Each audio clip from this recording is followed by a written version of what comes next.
Welcome to SENS Talk. My name is Brandon, and I'm your host. Before we get started, please follow us on Twitter at SENSTalk_ for live updates of all your Senators games and, of course, breaking news as well. Please check out our sponsor, SeatGiant.ca, and use code SENSTalk to get discounts on Senators tickets. Tomorrow's game is against the Toronto Maple Leafs. If you can't find tickets on Ticketmaster, check out SeatGiant.ca, and the tickets are going to be expensive, so using the code SENSTalk will get you a discount. So if you want to go to that game tomorrow, the Battle of Ontario, SeatGiant.ca with the code SENSTalk will get you those discounted tickets. Tonight's game was against the Chicago Blackhawks in Ottawa. Going into this game, the Senators are riding a 2-game winning streak after consecutive back-to-back wins, both by 6 goals, 4, and both games they scored 12 goals and they allowed 8 goals in both combined both those games. And Senators and their fans have some optimism as the team looks to be starting to play to their potential and to their expectations. On the defensive side, no, but offensively, it looks like things are starting to spark. To the first period we go in Ottawa. Senators, right off the bat, look very, very good. Plenty of chances, lots of speed. Somehow the Blackhawks were outshooting them. It didn't seem like that as the Senators really put on a lot of pressure. But with almost less than a minute to go, Richard Panik beats Anderson. 1-0 Hawks from Kempney and Murphy with the assists. Richard Panik, the goal was a spin move. Screen. Anderson didn't see it through the screen. He was on the goal line. He was down in the butterfly, hit off his blocker and bounced in. This was an awful goal and really exemplified Craig Anderson's play the whole season. He didn't see the puck, which is fine, but the positioning was god-awful. Off the blocker and in. And I'm a believer in Craig Anderson. I've been for a while. I've defended him through the past few years when there's been a lot of critics over him. But this season he's been really dropped the ball this year for the Senators. And it just opened the floodgates really for the Blackhawks. 5 minutes in the second period, Sharp, a goal Anderson needs to have. It's 2-0 for Sharp from Kane and Kampf. This goal, Senators were perfectly positioned, and just a weird Sharp just shoots it. Anderson takes way too long to slide to the right, beats him on the top right pad/blocker side. This was a shot any NHL caliber goaltender should stop. He didn't stop it. 2-0 Hawks, and just like that, any momentum and any momentum the Senators had was practically vanished because less than 3 minutes later on the power play, Schmaltz on a huge rebound from Anderson, 3-0, and the air went out of the Sens fans and the Sens players. That one really killed any chance of any pushback. 3-0, Osterley and Patrick Kane again with an assist as the Senators just depleted. This awfully executed goaltending by Anderson. I don't know how the goaltending coach, Pierre Gros, has not been fired. The goaltending for the Senators is 28th in the league, below 900 save percentage for both goaltenders. And the puck handling is awful. I don't know. There's one thing to not fire the coach because of history in Ottawa for firing the coaches. But not firing Pierre Gros, the Senators goaltending coach, is very controversial in my opinion. Needs to be looked at much more because Condon and Anderson have not been cutting it this year. I don't know what went from this year to last year. I know Anderson, everyone's saying he has a history of 1 year really good and 1 year really bad, and that is a fact. But even in the bad years, Anderson had above 910 save percentage, so he was usually around the league average. He's below 900 save percentage. He's 36, signed to 2-year, $4.75 million extension this year, which is not. It's really backfiring now. He's 36, so it doesn't look like it's just one of those years for Craig Anderson. It looks like his age, especially in that Sharp goal. He just didn't look sharp. Well, that's pretty funny, but it was 3-0, and then a couple seconds later, Taves makes it 4-0 on another big rebound off Anderson, Osterley with another assist, and Keith as well. But a minute later, Mark Stone puts one past Forsberg. Ottawa's down by 3 now. It's 4-1. Stone, best player on the Senators this season. and he should definitely be considered for the All-Star over Carlson. I know Carlson's been good, but Stone's been the best player on this team, 100%.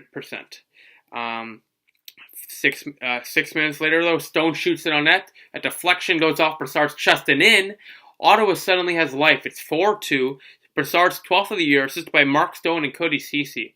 But less than a minute later, a bad penalty by Zach Smith, flipping the puck over the boards for a delayed game penalty. Schmaltz makes his second of the night, 12th of the season, on the power play from Sharp and Kane, and that really extinguishes any comeback attempt by Ottawa.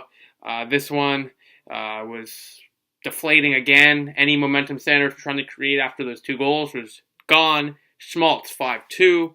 And then 2 minutes later, Rata on the power play again from Kane and Forsberg. This one past Condon as Anderson was replaced. That really ended it. 3 seconds ago in the period, Stone was robbed by Forsberg to make it 6-3, but kept it 6-2.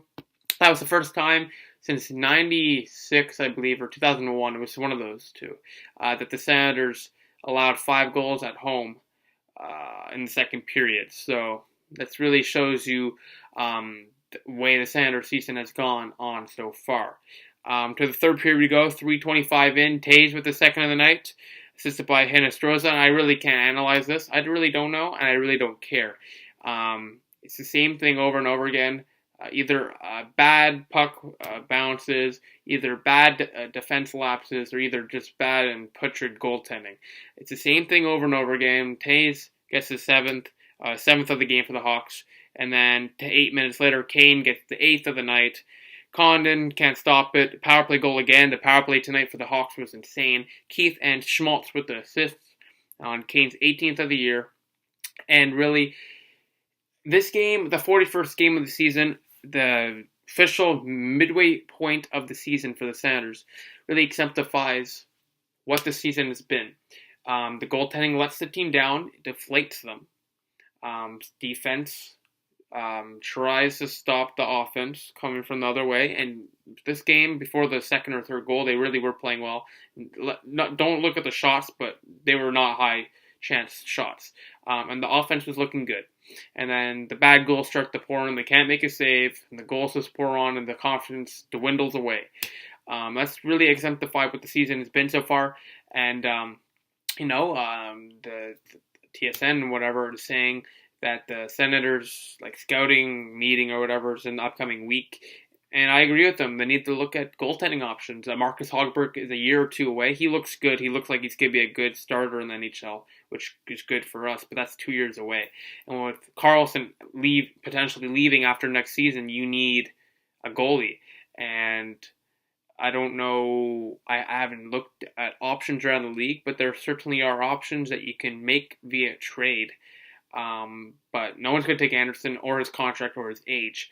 And Condon, I think he's still a suitable backup.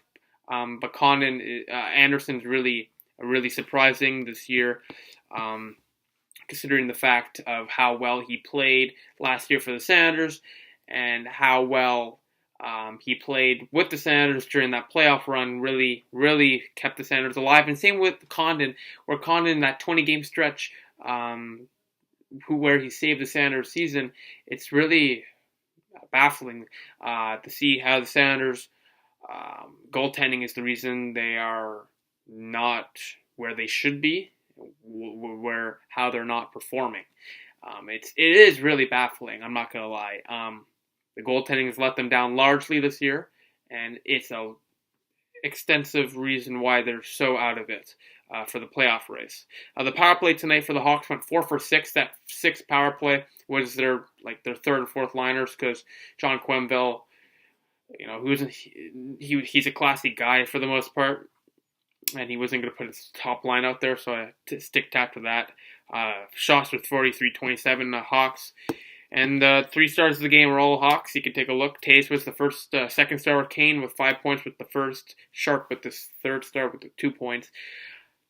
SENS YouTube star of the game, Mark Stone, a goal, assist, almost 2 goals, and maybe even 3, a breakaway in the last 10 seconds. But it was all around an awful effort by the Senators at the 41 game mark. It's kind of funny how it perfectly exemplified how bad they are this year and how bad they could be moving forward. There's still 41 more games to go of this, and you could just cross your fingers. Oh, that was weird. Cross your fingers that you're going to get Rasmus Dahlin, Andrei Svechnikov, Zadina, Brady Tkachuk.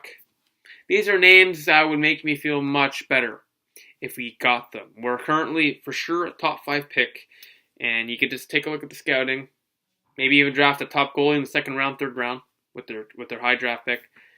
And you know what? Don't make a stupid trade. Don't trade your core away because it's a one-off year, but get that elite talent in the draft. Then let's see what happens next year. Play your youngsters. Play Schlappick. Play White. Play Chabot. Don't play Dumont. Don't play Burrows. And don't play Odia. All three of them should be, maybe not Dumont. Who's going to trade for Dumont? But Burrows and Odia should definitely be out by February 29th, the trade deadline. And let's play the youngsters. Play the youngsters and make the team younger and faster, because your team, you can't be like a team with no speed in the NHL these days. And this really shows how old the Senators are, one of the oldest teams in the league, and how they need to get younger. The attendance tonight was over 14,000. It was 14,007, which is not good, not bad, not surprising for how bad the Senators have been this year. It was against the Blackhawks, so that is a little surprising how low it was, but there was certainly a large amount of Blackhawk fans in the crowd, and the attendance is not going to get any better with the way the Senators are playing. Besides that, I'll see you tomorrow night when the Senators take on the Toronto Maple Leafs, and if they lose, hopefully it's an exciting game. If you want tickets, see Giant.ca at the code SENSTOCK. We'll help you out, and as well, please, I hope to see you guys tomorrow, and I hope to be talking about a Senators win. So thank you all for watching. Please follow us on Twitter at SENSTOCK_ for live-time updates of the games and, of course, breaking news. Please like us on Facebook, SENSTOCK. Add us to our circles on Google Plus, SENSTOCK. Click the big red button down there and subscribe to us. Like this video, share this video wherever you share cool stuff. Please check out our website, SENSTOCKCentral.com. We update it every single day. And like I said multiple times, see John.ca. Use code SENSTOCK to get discounts on your Senators tickets for tomorrow's Battle of Ontario game. So thank you all for watching. Please click right here for our season playlist, right here for the most recent upload, right here to subscribe to us. Thank you all for watching. I'll see you tomorrow night when the Senators take on the Toronto Maple Leafs. Go Sens go.